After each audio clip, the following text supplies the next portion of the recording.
सालों मैं यीशु मसीह हूँ। हे मेरे परमेश्वर के पवित्र लोगों और हे मेरे बेटे, आज मैं तुम्हें विशेष ज्ञान देने के लिए इस आवाज़ में तुझे पुकार रहा हूँ और मैं तुझे उस गड्ढे में से आज बाहर बुला रहा हूँ जिस गड्ढे में तुम फंसे हो। आज बहुत से लोग अपने जीवन को एक ऐसी परिस्थिति में फंसा चुके हैं जिसमें वे बाहर आना तो चाहते हैं, उसमें से बाहर वो निकलना तो चाहते हैं, लेकिन उसमें से वो बाहर नहीं आ पा रहे हैं क्योंकि वो अपने मन से इतने हताश और निराश और दुखी और अंत में वो अपने आत्मा को हार चुके हैं, जिसके कारण वो उसमें से बाहर आने में असमर्थ हैं।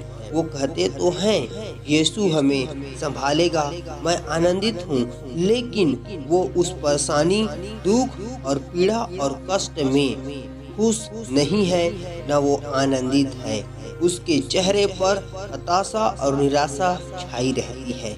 जैसे कि नीति वचन उसका 18 अध्याय और 14 आयत में जब पढ़ते हो, रोग में मनुष्य अपनी आत्मा से संभलता है। रोग में मनुष्य अपनी आत्मा से संभलता है, परंतु जब आत्मा हार जाती है तब इसे कौन सह सकता है। आत्मा के हारने के बाद में कोई भी उम्मीद शरीर पर नहीं बच पाती है और शरीर पीड़ा और रोग में वह नष्ट हो जाती है। इसलिए जहाँ पर अपनी आत्मा को निर्बल करोगे, वहाँ पर तुम्हारा पूरा शरीर भी निर्बल हो जाएगा। इसका अर्थ है कि जब तुम अपने आत्मा में मजबूत नहीं रहोगे, तब तुम्हारा शरीर भी क्या हो जाएगा, दुर्बल हो जाएगा। यदि तुम आत्मा में मजबूत नहीं रहोगे तो तुम शारीरिक अवस्था में भी मजबूत नहीं रह पाओगे। चिंताओं में रहोगे, कष्ट में रहोगे, परेशानियों में रहोगे, अविश्वास में रहोगे। जब तुम आत्मा से प्रसन्न रहोगे, आत्मा से आनंदित रहोगे, आत्मा से विश्वास में भरे रहोगे, तब तुम कोई भी स्थिति परिस्थिति को तुम बदल सकते हो, विश्वास के द्वारा बदल सकते हो। इसलिए हे मेरे बेटे, तू आत्मा को टूटने न देना, आत्मा को हारने न देना। संसार के लोग इसे आत्मविश्वास कहते हैं, परंतु यह तुम्हारा आत्मिक विश्वास है कि परमेश्वर पर तुम्हारा विश्वास अटूट होना चाहिए। जो अंत तक धीरज धरे रहेगा उसी का उद्धार होगा और वह जीवन के मुकुट को पाएगा। हे मेरे बेटे, तेरे पास में तो यीशु मसीह का नाम है जो सर्वशक्तिमान नाम है। तेरे पास में ब्रह्मांड के रचयिता का नाम है, तू उसको जानता है। तू सर्वशक्तिमान परमेश्वर जिसने आकाश और पृथ्वी को बनाया, मृत्यु को हरा दिया और हर एक विपत्ति को नष्ट कर दिया, हर एक प्रकार के जितने भी शैतान के चाल है उनको नष्ट कर दिया, उसके डंक को खत्म कर दिया। तो हे मेरे बेटे, अब तो ढांढस बांध, अपने आत्मा को मजबूत कर। जैसे कि मैंने कहा, अपने कमर को कस ले, अर्थात तुम मजबूत हो जाओ, क्योंकि तुम पर बहुत बड़ी जिम्मेदारी मैं देने वाला हूँ और मैं बहुतों को दिया हूँ, दे रहा हूँ। आने वाले दिनों में मैं दूंगा। जो जितना ज्यादा मेरे कामों को करने के लिए उत्सुक होता है, मैं उसके जीवन पर उतनी ज्यादा जिम्मेदारियों को मैं देता हूँ, उतने ही ज्यादा वो मेरे काम को करने पाते हैं, उतना ज्यादा जिम्मेदारी और उतना ज्यादा मैं उनसे उम्मीद भी करता हूँ। और हर एक बातों में तुम परमेश्वर में आनंदित और मग्न रहो। आत्मा को हारने नहीं देना है और विश्वास को टूटने नहीं देना है। जहाँ पर विश्वास खत्म होता है, भरोसा कमजोर पड़ने लगता है और आत्मा हारने लगती है, वहाँ पर शैतान के जाल प्रकट हो जाते हैं। उसका तीर निशाने पर लगता है और मनुष्य घात किया जाता है और विश्वास के टूटने के द्वारा उसके जीवन में ऐसे स्थिति प्रकट हो जाते हैं कि वह तो परमेश्वर को जानता है, वो तो कहता है मैं परमेश्वर को विश्वास करता हूँ, परंतु फिर भी उसके जीवन पर निराशा के कारण, हताशा के कारण आशीष प्रकट नहीं हो पाता है। इसलिए जब तू विश्वास करता है तो उसे प्रकट कर, उसे ऊंचे पर विराज कर, उसे ऊंचे पर रख और वचन के अनुसार अपने मुंह को खोल करके कह बार बार, जैसे अय्यूब के जीवन पर विपत्ति जब आया, अय्यूब अपने मुंह को खोल करके कहा जिस परमेश्वर ने दिया उसने ले लिया, इसमें कौन सी बड़ी बात है। और वह परमेश्वर में आनंदित था, वह परमेश्वर को याद करता था, परमेश्वर का धन्यवाद करता था। इसलिए तुम भी अपने कोई भी स्थिति है उसमें से तुम बाहर आने के लिए तुम परमेश्वर में आत्मा में मजबूत रहो, आत्मा में परमेश्वर का धन्यवाद करते रहो, आत्मा में परमेश्वर को पुकारो और आत्मा में तुम मजबूत हो करके अपने समय को बदलने के लिए परमेश्वर से प्रार्थना करो।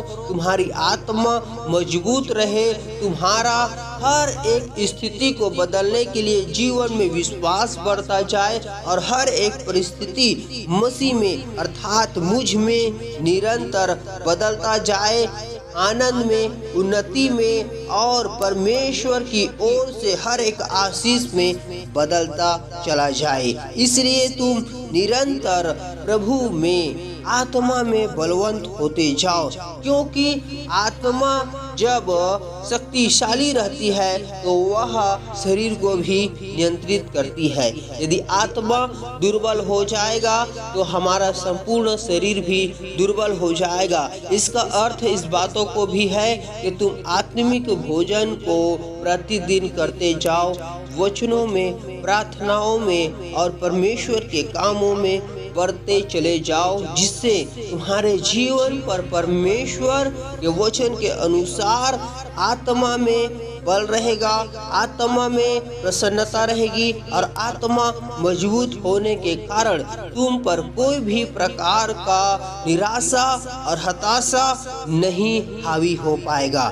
इसलिए हे मेरे बेटे, तू आत्मा को कभी भी हारने न दे। और उन लोगों से मैं कहना चाहता हूँ, जब तुम बीमारों में हो, कष्ट में हो, कलेशों में हो और नाना प्रकार की पीड़ाओं में हो और इस बोझ के कारण जब तुम अपने जीवन को तबाह के रूप में देखते हो, मुझ पे बहुत से लोग विश्वास तो करते हैं, यीशु पर विश्वास तो करते हैं, परंतु वो कहते हैं मसीह यीशु जीवन को आशीष देता है, बदलता है, वो बदल देगा, परंतु उनका विश्वास स्थायी नहीं है। परिस्थिति के अनुसार वो मुझ पर विश्वास करते हैं, फिर भी वो हताशा और निराशा में रहते हैं। हे मेरे बेटी और हे मेरे बेटाओं, मैं तुमसे कहना चाहता हूँ, मैं तुम्हारी स्थिति और परिस्थिति को बदलने में समर्थ हूँ, उसमें मैं उसको तुम्हारे जीवन से दूर करने के लिए मैं सक्षम हूँ। इसलिए तुम निराश और हताश न हो, वरन मजबूत विश्वास करो और आत्मा के सामर्थ्य में भरते चले जाओ, जिससे तुम्हारे जीवन में कोई भी प्रकार की दुर्बलता नहीं होगी। आत्मा में दुर्बल न हो, वरन आत्मा में मजबूत हो, जिसके कारण तुम्हारे जीवन पर परमेश्वर की ओर से आशीष प्रकट होता चला जाए। जब मनुष्य आत्मा से हार जाती है, उसके पास में कोई भी उम्मीद नहीं बचती है और वह मृत्यु की ढलान की ओर बढ़ने लगता है। परंतु उसमें से तुम बाहर आ जाओ यीशु मसीह के नाम में, तुम्हारे हर एक परिस्थिति बदल जाए यीशु मसीह के नाम में, हर एक विपत्ति से तुम बाहर आ जाओ यीशु मसीह के नाम में, और हर एक तरीके से तुम्हारे जीवन पर आत्मा में मजबूती का आशीष प्रकट हो जाए यीशु मसीह के नाम में। मैं तुम्हें आशीष देता हूँ यीशु मसीह के सामर्थ्य नाम में। परमेश्वर का प्रेम, यीशु मसीह का अनुग्रह तुम्हारे जीवन पर, परमेश्वर के आशीष आत्मा के मजबूती के रूप में प्रकट हो जाए। ऐसे तुम्हारा जीवन निरंतर मसीह में मजबूती के तौर पर बढ़ता चला जाए। हे मेरे परमेश्वर के लोगों, निरंतर तुम आशीषित होते जाओ, आत्मा में मजबूत बनो, दुर्बल न हो, क्योंकि तुम ऐसे परमेश्वर की आराधना करते हो जो सृष्टि का रचना करने वाला है। तुम्हारे भी हर एक स्थिति परिस्थिति को वो रच सकता है, बना सकता है। शून्य से रचने वाला परमेश्वर है। इसलिए हे बेटे, ढांढस बांध, आत्मा में मजबूत हो और विश्वास को बढ़ा और निरंतर मुझ में अर्थात यीशु में बढ़ता चला जा। तेरा आशीष तेरे सामने में प्रकट हो चुका है। आगे बढ़, परमेश्वर तुझे थामे हुए है। परमेश्वर का प्रेम और प्रभु का अनुग्रह, पवित्र आत्मा की सहभागिता तुझ पर निरंतर होती रहे, प्रभु के हर एक लोगों पर होती रहे। आमीन।